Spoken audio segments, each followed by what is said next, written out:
자, 매매에서 중요한 논점 두 가지를 확인하겠습니다. 580페이지 계약금이에요.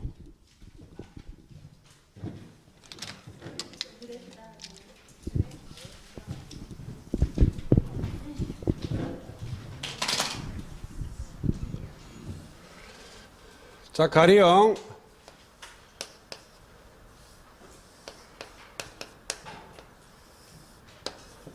갑을 간에 매매 계약하고 있습니다. 갑이 매도인,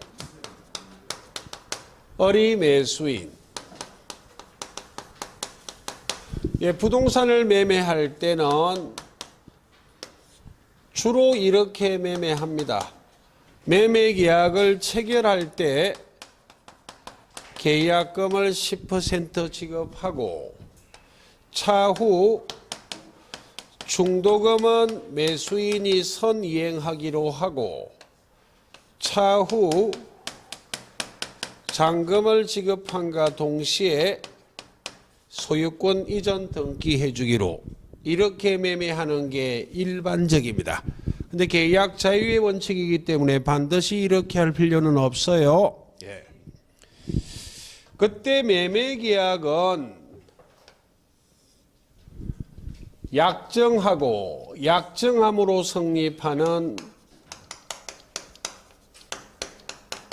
낙성계약이지만 계약금 계약은 요물계약이에요.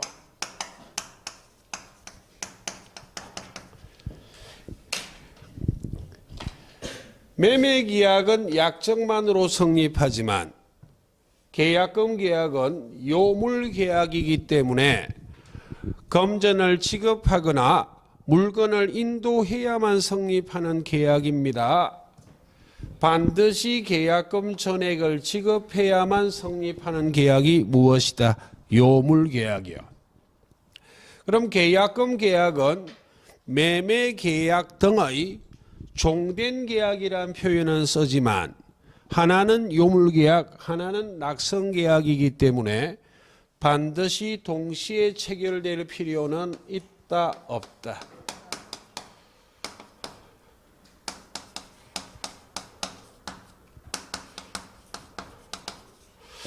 반드시 동시에 체결될 필요는 없어요. 가령 12월 24일 날 매매 계약할 때 계약금을 1월 1일 날 지급하기로 약정할 수도 있다 없다. 있어요. 를 기억하시고 지금은 이 계약금을 확인할 거예요. 계약금의 성질은 크게 세 가지 성질이 있습니다.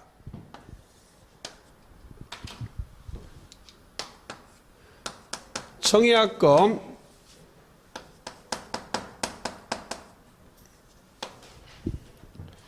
해약금, 위약금이요.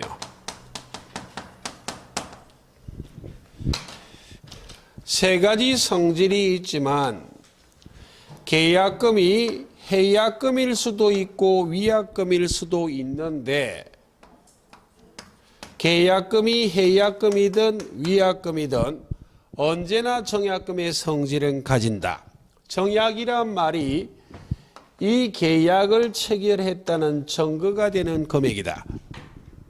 그럼 결국 구별은 해약금, 위약금을 구별해야만 한다는 이야기예요. 되겠죠? 이 두 가지를 구별해야 된다. 그럼 다시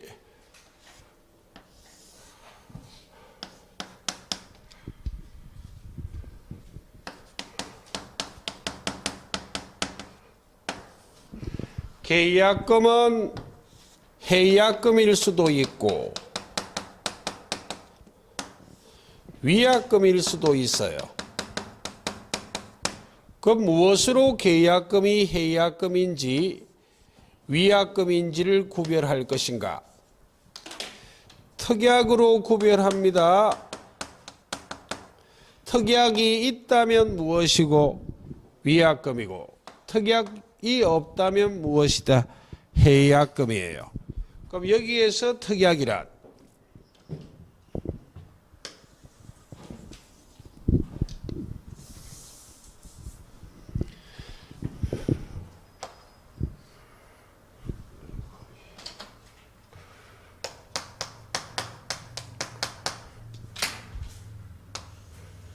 두 가지 중에 한 가지의 특약이 있어야 됩니다. 만약 을이 갑에게 계약금을 수수했다면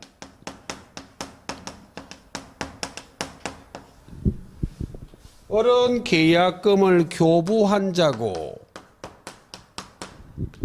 갑은 계약금을 수령한 자죠.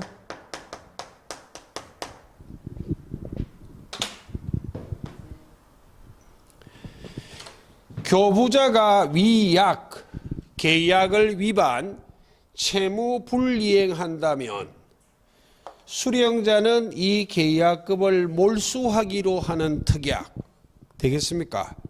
또는 수령자가 계약을 위반, 위약, 채무 불이행하면 교부자에게 계약금의 배액을 상환한다는 특약 되겠습니까?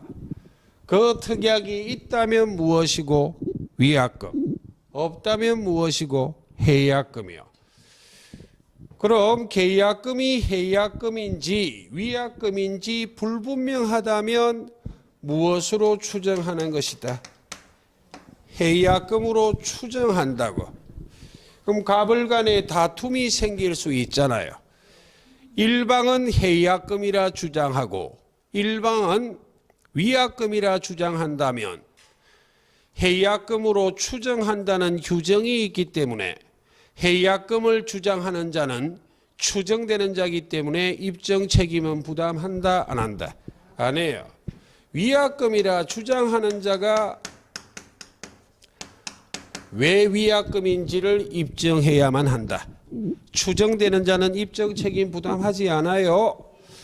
그때 위약금이 또다시 둘로 나누어져요. 손해배상액의 계약금이 손해배상액의 예정일 수도 있고 위약벌일 수도 있거든.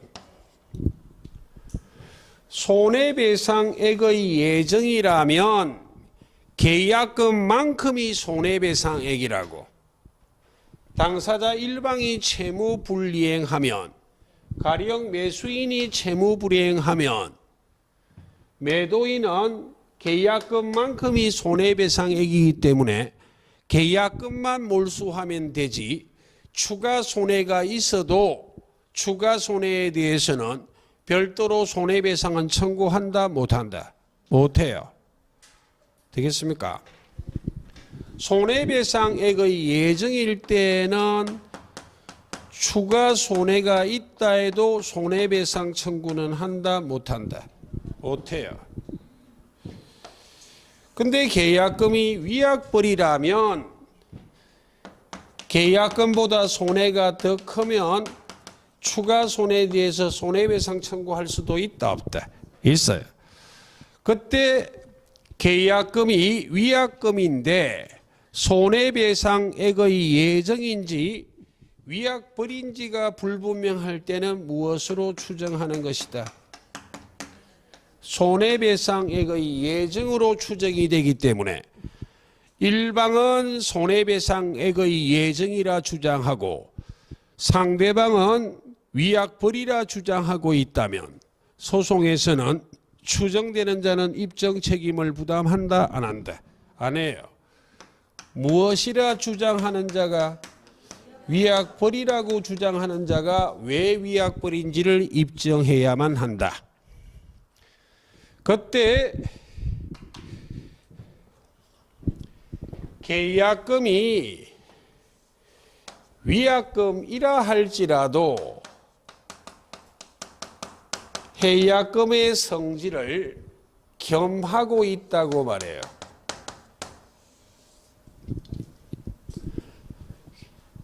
계약금이 위약금이라 할지라도 해약금의 성질을 겸하고 있다는 의미는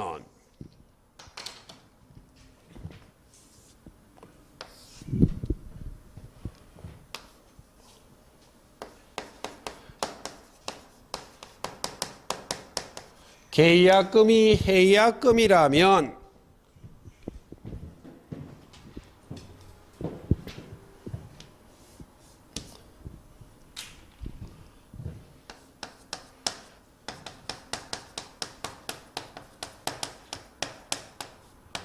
당사자 일방이 이행에 착수할 때까지 이행에 착수할 때까지란 말이 이행의 착수 전까지란 말입니다. 당사자 일방이 이행에 착수할 때까지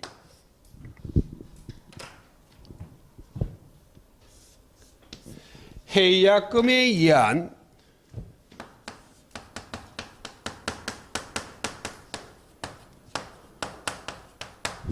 계약 해제를 할 수 있거든.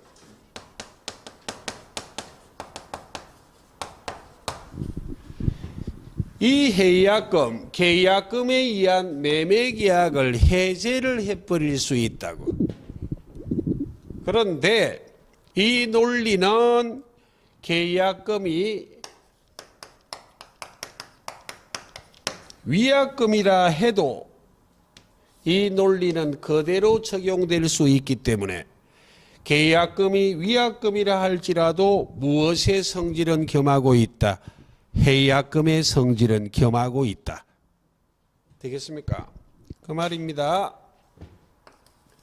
그럼 도대체 여기에서 말하는 해약금에 의한 계약 해제는 무엇을 이야기하는 것인가?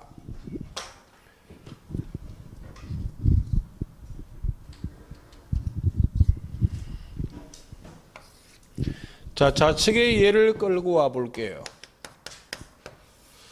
갑을 간에 매매 계약할 때 갑이 매도인, 을이 매수인,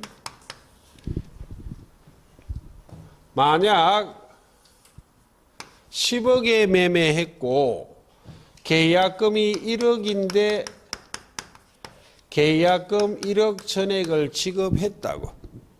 그럼 계약금에 의한 계약이 성립했잖아요. 그럼 계약금을 교부한 자는 매수인이고 계약금을 수령한 자는 누구다? 매도인이다. 그럼 당사자 일방이 이행에 착수할 때까지라는 말은 이와 같이 매매했다면 이행기, 변제기는 잔금 지급 시기입니다. 그럼 이 중도금 지급 시기를 무엇이라 말한다고? 이행의 착수 단계라 말해요. 중도금 지급 시기가 이행의 착수 단계이기 때문에 중도금을 지급하기 전까지라는 말이 무슨 말이다? 이행의 착수 전까지. 이해하셨습니까? 네, 그 말이에요. 그럼 만약 지금 상태에서는 계약금만 지급된 상태지 아직 중도금은 지급했다 안 했다? 안 했다고. 그럼 아직까지 이행은 착수했다 안 했다? 안 했어요. 그때 수령자가 해약금에 의한 계약 해지하는 것은 위약금이라도 논리 똑같아요. 위약금이라 해도 당사자 일방이 이행에 착수할 때까지는 해약금에 의한 계약 해지할 수 있다 없다? 있어요. 당사자 일방이 이행에 착수할 때까지 착수 전까지 계약금을 교부한 교부한 매수인은 계약금을 교부한 자이기 때문에 해약금에 의한 계약 해지할 때는 말만 하면 돼. 말만. 의사표시만 하면 된다고. 계약금을 포기하겠다는 의사 표시만 하면 이 매매계약이 무엇이 돼버린다고? 해제가 돼버려. 소급하여 무효가 돼버린다고. 되겠습니까? 그런데 계약금을 받아먹은 수령자는 말만 갖고 계약금에 의한 계약 해제는 된다 안 된다? 안 돼. 반드시 계약금의 배액을 상환, 즉 다시 말하면 이행 제공하면서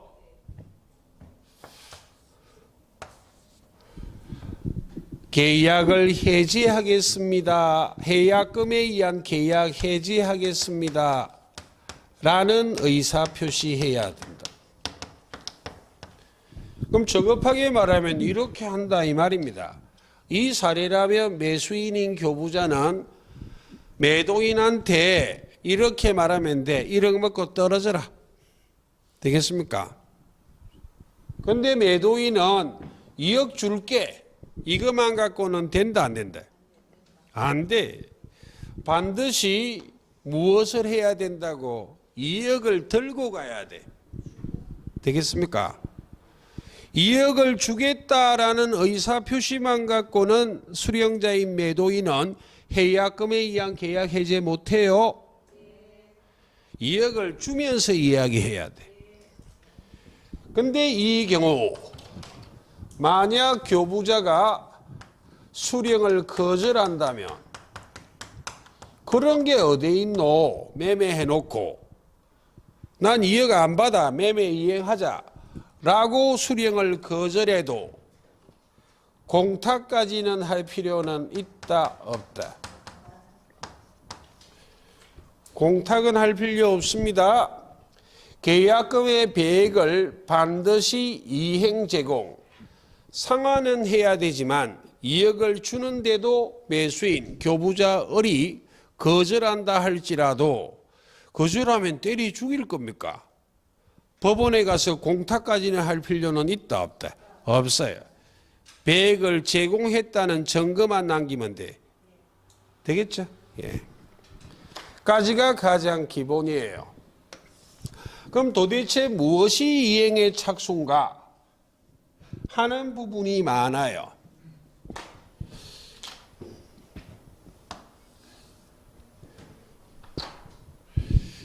단순히 이행 준비만 한 것은 이행 착수 아니에요.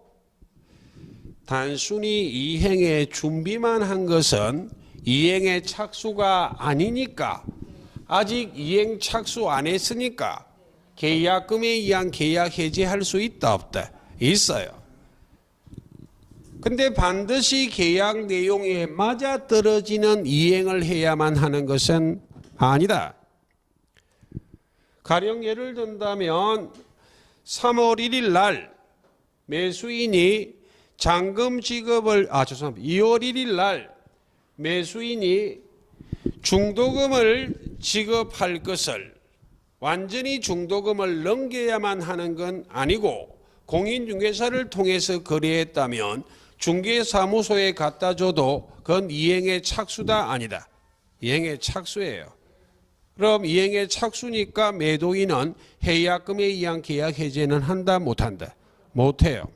또한 2월 1일 날 중도금을 지급하기로 했지만 당사자 간에 2월 1일 이전 절대로 중도금을 지급하지 못한다라는 특약을 맺지 않는 한 이행의 착수 전 2월 1일 전에도 중도금을 지급할 수 있다 없다? 있어요. 되겠습니까? 실생활에 응용을 해보면 된다고. 가령 매수인 입장에서 2월 1일 중도금을 지급하기로 했는데 1월 15일쯤에 뉴스를 보니까 개발될 조짐이 거의 100%에 가깝다고. 지가 상승이 예견되면 매수인은 1월 15일 날 중도금을 일부라도 지급해버릴 수 있다 없다? 있잖아. 그럼 이제는 해약금에 의한 계약 해제는 한다 못한다? 못해요. 그래서 사고가 터졌어. 5판이라 5판. 1월 15일 날 중도금 일부 지급해버렸습니다. 아직 2월 1일은 안 됐어. 그러니까 매수인이 주장하잖아. 아직 2월 1일도 안 됐고 나만 중도금 1억 지급했지 당신은 한 거 아무것도 없잖소 하고 계약금에 의한 계약 해제를 주장한 사건이에요.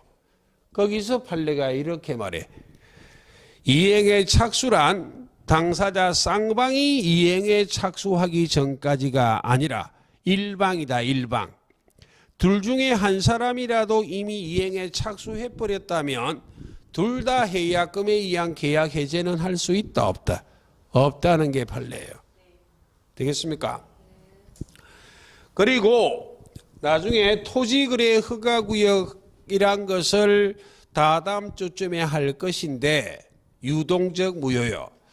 토지거래 허가구역의 허가 대상인 토지를 매매할 때 계약금만 주고받은 상태입니다. 그리고 허가를 얻었어요. 허가를 얻은 것이 이행의 착수다 아니다? 아니란 게 판례예요. 허가는 얻었지만 계약금만 주고받았지 아직 중도금은 지급하지 않았다면 이행은 착수했다 안 했다? 안 했기 때문에 해약금에 의한 계약 해제할 수 있다 없다? 있어요. 이행에 착수라면 못하고 아니라면 하는 거예요. 그런 판례들을 나중에 배우실 겁니다. 그래서 가장 기본을 한번 보시고, 자, 매도인의 담보 책임을 확인합니다. 예, 590페이지요.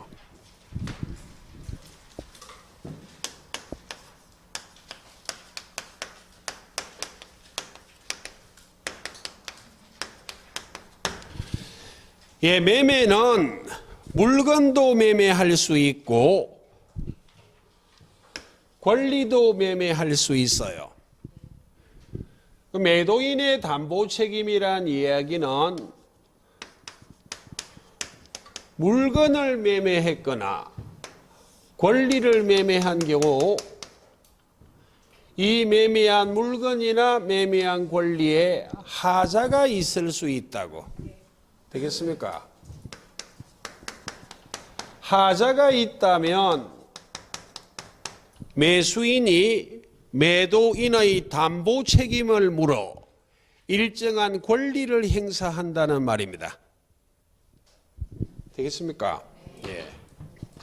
그때 정확하게는 물건의 하자는 하자 담보 책임, 권리의 하자는 그냥 담보 책임이란 말이 정확한 표현이지만 대법관들이 혼용해서 써버리기 때문에 그 용어는 정확하게 구별할 가치는 없어요. 예. 그럼 물건의 하자의 경우 매수인이 매도인에게 담보 책임을 물어 권리 행사하는 것은 계약 해제권, 손해배상 청구권,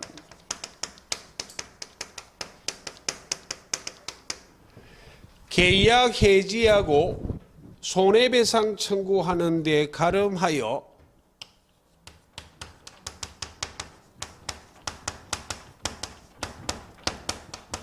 완전한 물건을 거부해달라 요구하는 완전물 거부 청구권이 있어요.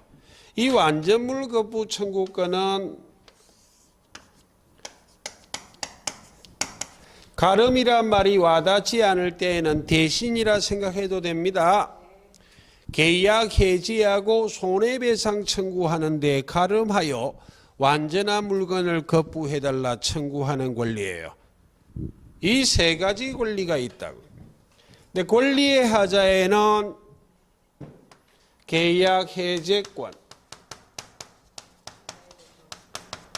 손해배상 청구권,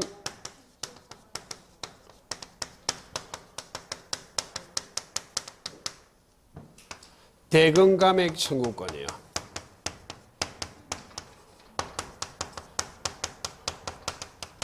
그럼 첫째 기억하실 것은 계약 해제권 손해배상 청구권은 물건의 하자든 권리의 하자든 다 있는 권리잖아. 완전 물거부 청구권은 어디에만 있는 권리고 물건의 하자요. 대금감액 청구권은 어디에만 있는 권리다? 권리의 하자요. 그리고 대금을 감액 청구한다는 말은 깎아달란 말이잖아. 그럼 전부에 문제가 있다, 일부에 문제가 있다. 일부요. 권리 하자 중에 일부의 하자에만 적용하는 권리가 무엇이다? 대금 감액 청구권이요.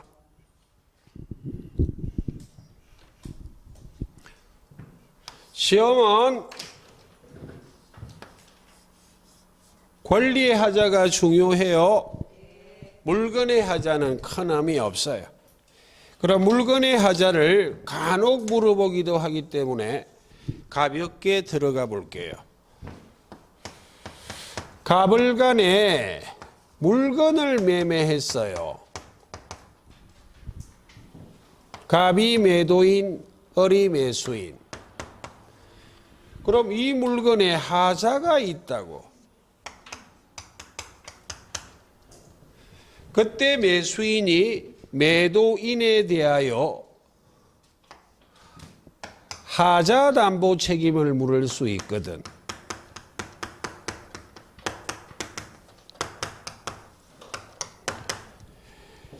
매수인이 매도인에 대하여 하자 담보 책임을 물을 때는 물건의 하자는 권리의 하자보다는 쉽게 발견이 된다고. 상대적으로 매수인은 무엇이어야만? 선의만 갖고는 안 돼요. 선의 및 무과실인 경우에만 무엇을 물을 수 있다? 하자 담보 책임이야. 되겠습니까? 그럼 선의라 할지라도 과실이 있다면 하자 담보 책임은 묻는다, 묻지 못한다. 묻지 못해요. 엔드의 개념이라. 시험에는 잘 묻지 않는데 오히려 실무에서 더더욱 자주 등장해요. 이런 질문 제가 자주 받거든. 여름철에 아파트를 매매했다고. 겨울철에 할까? 겨울철에 아파트를 매매했는데 겨울철은 우기가 아니잖아요. 나중에 우기가 오니까 여름철이 되니까 현관 입구 쪽에 물이 고인데 천장으로부터 어떻게 내려왔는지 말았는지. 이런 게 물건의 하자다, 권리의 하자다. 물건의 하자잖아요.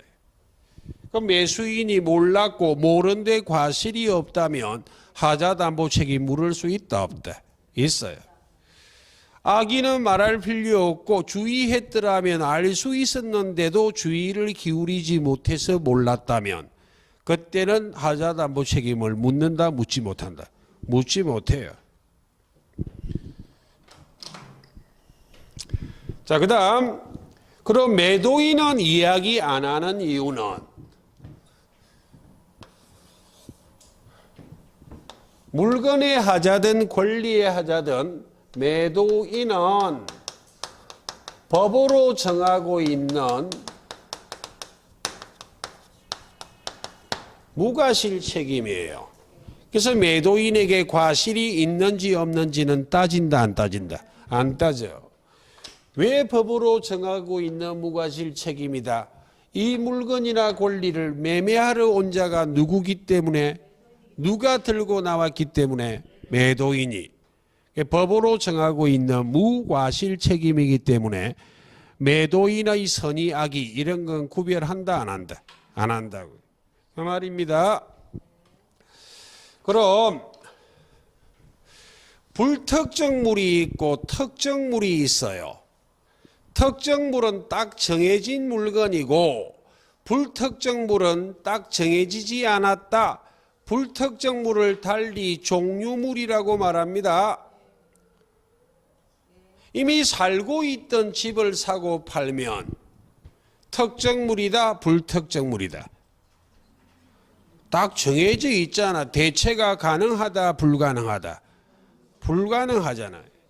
이미 살고 있는 집을 사고 판다고. 되겠습니까? 이 건물 사고 팔면 특정물입니까? 불특정물입니까? 대체 가능합니까? 똑같은 건물이 있습니까? 층이 비슷해도 가치가 같다, 다르다. 다르다니까요. 건물 등을 매매하는 것은 특정물 매매예요. 딱 정해져 있는 물건. 대체가 불가능하기 때문에 계약 해지하고 손해배상 청구하는 데 가름하여 완전한 물건을 거부해달라 청구한다, 못한다? 못해요. 종류물은 불특정물이에요.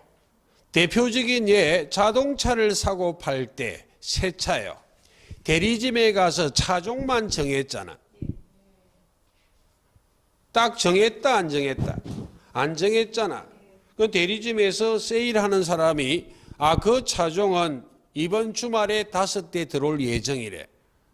그 주말에 왔다고 5대 중에 하나 탁 찍을 수 있잖아. 이 차. 되겠습니까? 그때부터는 특정이 될 수도 있다, 없다? 있어요. 종류물 매매는 대체가 가능하기 때문에 계약 해지하고 손해배상 청구하는 데 가름하여 완전한 물건을 거부해달라고 요구할 수 있다, 없다? 있어요. 간혹 시험에 물어보면 그거 물어봅니다.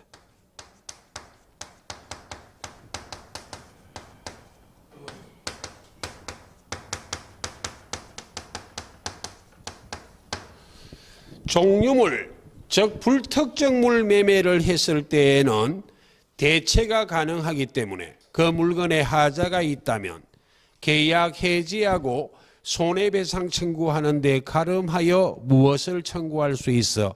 완전물 거부 청구요. 근데 특정물 매매는 이런 건 행사한다, 못한다? 못해요. 그럼 선의 및 무과실의 매수인만 이런 권리를 행사할 수 있는데 계약의 목적을 달성할 수 없을 때에는 계약 전부를 해제해요. 해제란 말 속에는 전부란 말이 생략되어 있습니다. 전부를 없애버리는 게 해제라고. 그리고 기타의 경우에는 무엇만 청구하는 것이다? 손해배상 청구요. 자, 권리의 하자입니다. 이 권리의 하자는 매수인이 선의인 경우 권리의 하자가 있다는 것을 몰랐다면 담보 책임 묻는 것 너무나 당연하거든. 악의의 매수인이 매도인의 담보 책임을 묻는 경우가 있어. 그게 시험의 핵이에요. 지금부터 그걸 정리하겠습니다.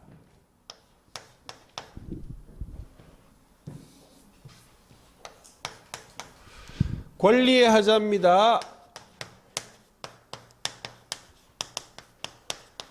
악의의 매수인이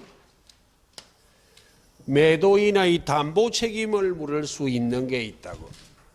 즉 다시 말하면 갑을 간의 권리를 매매했어요.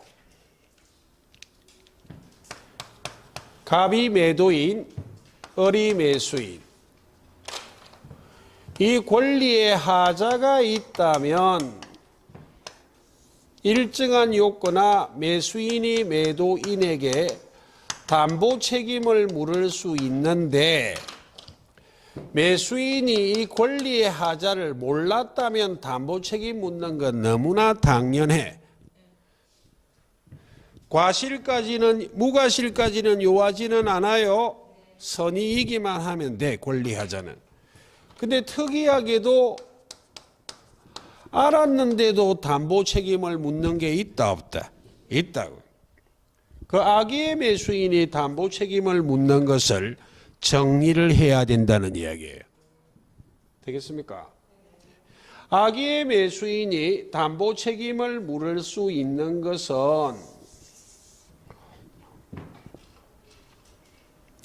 법 조문은 셋인데 권리는 넷이에요.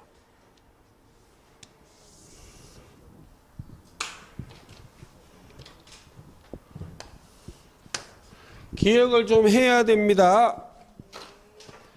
민법 570조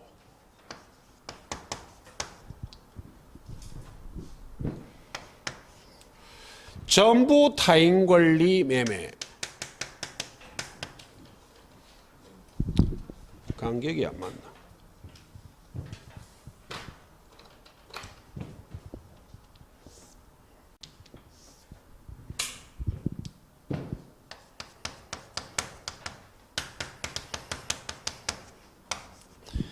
전부 타인 권리 매매는 악의의 매수인도 계약 해제는 할 수 있어요.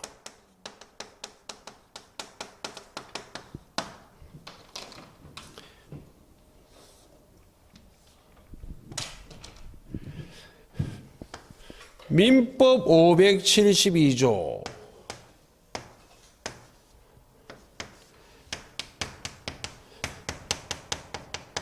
일부 타인 권리 매매. 악의의 매수인도 대금 감액 청구할 수는 있어요. 민법 576조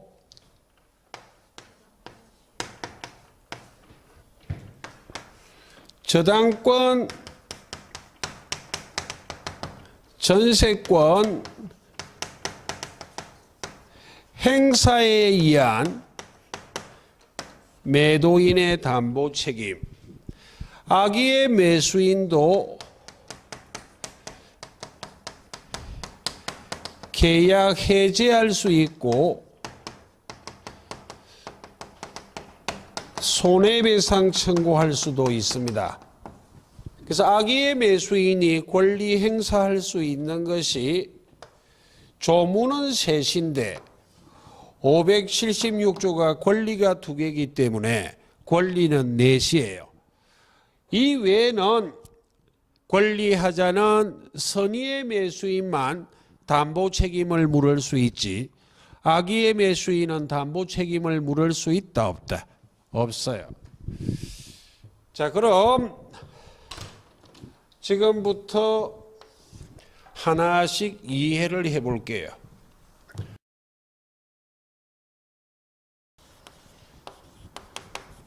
결론 기억하는 데 도움이 되라고 예를 들 뿐이에요.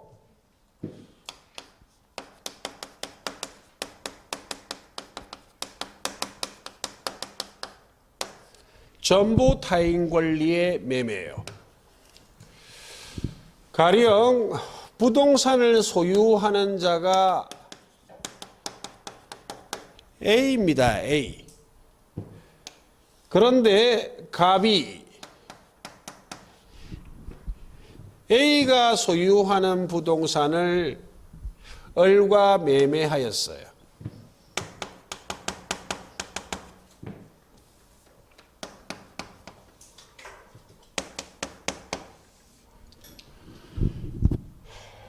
그럼 매도인은 소유권이 있다 없다?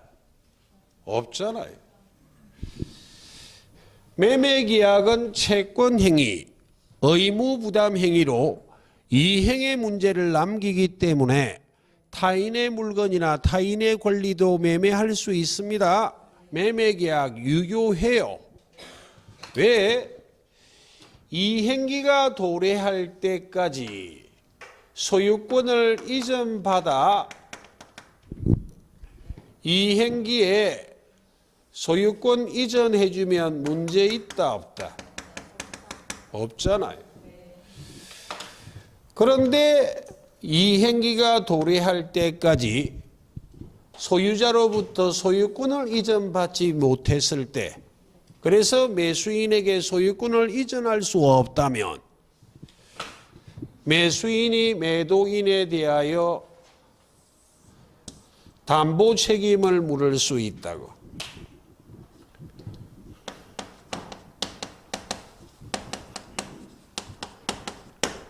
그럼 첫째, 전부니까 570조에서는 대금감액 청구라 말이 와서는 된다, 안 된다? 안 되잖아요. 대금감액은 어디에서만 등장하는 거라고? 일부만. 권리인데 일부만. 지금 전부 권리하자고 있어요. 그럼 만약 매수인이 몰랐다면 모른 매수인은 둘 다 행사할 수 있지. 계약 해지할 수도 있고 무엇도 할 수 있고 손배 청구도 할 수 있고 이건 논점 아니에요. 근데 매수인이 알았다고. 알았는데도 소유권을 전혀 이전받을 수 없으니까 매매계약을 전부를 무효로 하겠다고 계약 해제는 할 수 있다 없다? 손해배상은 청구한다 못한다? 못한다니까요. 여기에 적어놨습니다. 그러니까 계약 해제는 선악불문이잖아요. 선악불문이기 때문에 매수인은 계약 해제할 수 있다. 선악불문하고 해제한다 이렇게 촌스럽게 안 물어봐요. 그냥 매수인은 계약 해제할 수 있다. 옳은 지문이잖아요. 그런데 손해배상 청구할 수 있다는 무엇을 적시해야만 해? 선의를. 이해하셨습니까? 예, 그 말입니다. 그럼 572조의 담보 책임 한번 해보자고요.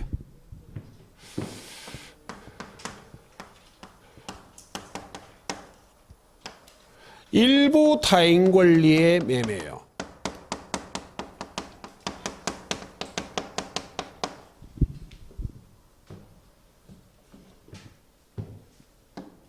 일부니까 대금감액도 오겠네요. 예, 대금감액 와요. 가령 이렇게 해보자고요. 그냥 이해하시라고 평으로 합니다. 두 필지의 토지가 있어요. A가 소유하는 토지와 갑이 소유하는 토지. A 소유 토지 200평. 갑이 소유하는 토지 300평. 갑을이 매매해요. 500평을. 왜 매수인 을은 500평이 있어야 매매의 목적을 달성할 수 있거든. 거대한 빌딩을 지으려고 해. 300평 갖고는 원하는 빌딩 지을 수 없어요. 그랬더만 갑이 500평을 매매한다고. 그럼 500평 중에 일부는 누가 소유하는 것이다? A가. 일부 타인 권리 매매. 매매계약은 유효해요. 왜? 이행기 도래할 때까지 200평의 소유권을 이전받아 500평을 이전해주면 아무 문제 없잖아요. 되겠습니까? 근데 이행기 도래할 때까지 200평을 이전받지 못했다면 500평을 이전해 줄 방법은 있다 없다? 없어. 근데 주의할 부분은 500평은 이전 못해도 300평은 이전해 줄 수 있는 상태잖아. 됩니까? 예. 이때 매수인이 몰랐다면, 선이라면 세 가지 권리를 다 행사해요. 권리하자 세 개 적어놨죠? 예. 선이라면 세 개를 다 행사하는데 계약 해제권하고 대금감액 청구권은 성격상 함께 행사하는 권리는 아니에요. 계약 전부를 해지하는 것하고 대금 일부를 깎아달라고 감액 청구하는 것은 성격상 함께는 행사한다 못한다? 못해요. 선택을 한다고. 잔존 부분만이라도 300평만이라도 매수했을 것이다, 매수하지 않았을 것이다에 따라 달라진다고. 300평만이라면 잔존 부분만이라면 매매하지 않았을 것이다 라는 게 인정되면 계약 전부를 해제해요. 선인은. 그럼 300평만이라도 매수했을 것이다. 잔존 부분만이라도 매매했을 것이다 라는 게 인정되면 200평 값을 깎아달라 청구할 수 있다 없다? 있다고. 그리고 손해가 생기면 무엇을 청구할 수 있어? 계약 해지하고 손해배상 청구하거나 대금감액 청구하고 손해배상 청구하거나 이렇게 가거나 이렇게 가는 것이지, 계약 해제권과 대금감액 청구권은 성격상 한꺼번에 행사는 한다 못한다? 못한다. 그럼 핵심은 악이 아니냐고.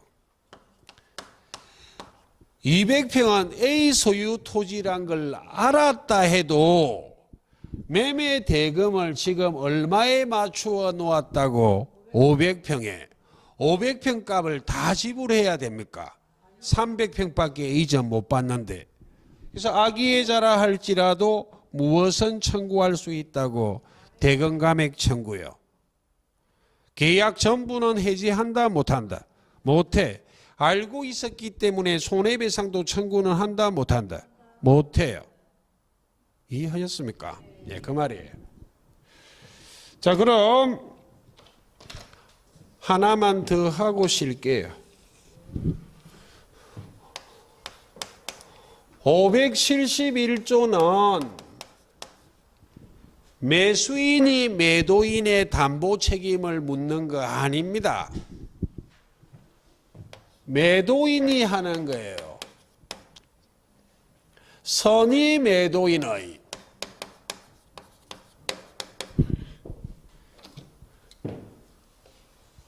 누가 선의일 때? 매도인이.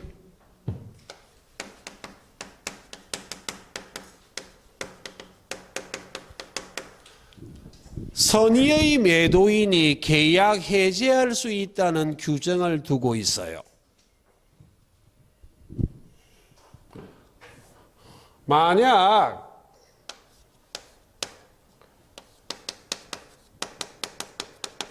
A가 소유하는 부동산을 갑이 을하고 매매하고 있어요.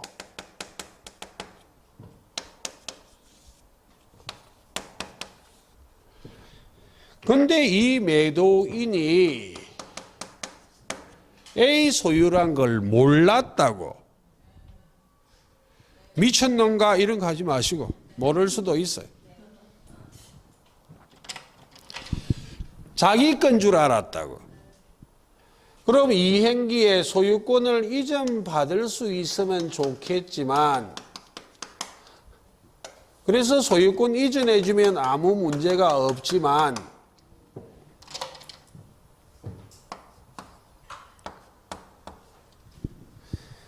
소유권을 이전하지 못할 상황이 되면 매도인이 매수인한테 미안합니다.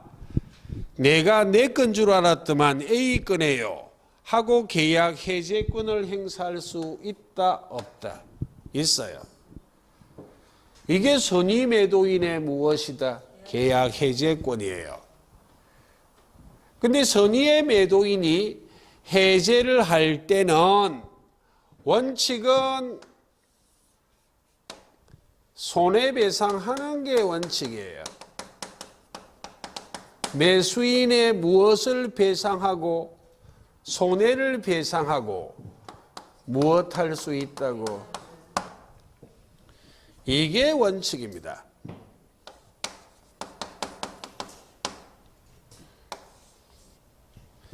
그런데 예외적으로 손해배상하지 않고 즉 통지 알려만 주고 계약 해지하는 예외도 있다고. 이 말은 매도인도 선이고 매수인도 선이라면 법 조문에는 없지만 이걸 반대 해석해 보면 그렇게 나와요. 법률이 이렇게 돼 있거든. 매도인은 선이이지만 매수인은 악이라면 손해배상은 한다 안 한다? 안 해. 통지 알려만 주고 무엇한다고? 계약 해제. 그럼 결국 원칙에 따라 선의의 매수인이 계약 해제할 때 매수인에게 손해배상한다는 것은 매수인이 무엇이어야만 한다? 선의요. 매도인 선의, 매수인 선의. 선의의 매도인이 해지할 때는 무엇 해야 돼? 손해배상. 매도인 선의, 매수인 악의. 선의의 매도인이 계약 해지할 때에는 손해배상 한다 안 한다? 안 한다고. 통지 알려만 주면 돼. 근데 왜 571조에 규정하고 있는가?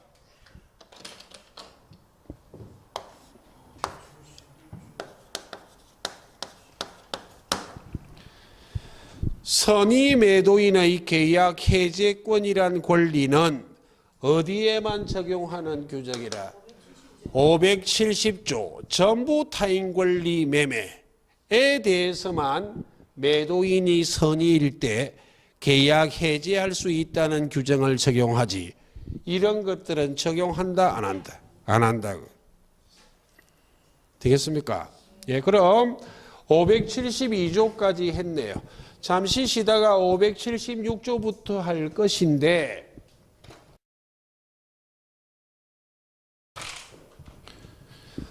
자, 오른쪽은 제가 지울 거니까 여러분 조금만 도와주세요. 여기까지만 지어주십시오. 매도인의 담보 책임은 지우지 마시고, 예, 잠깐만 쉬겠습니다.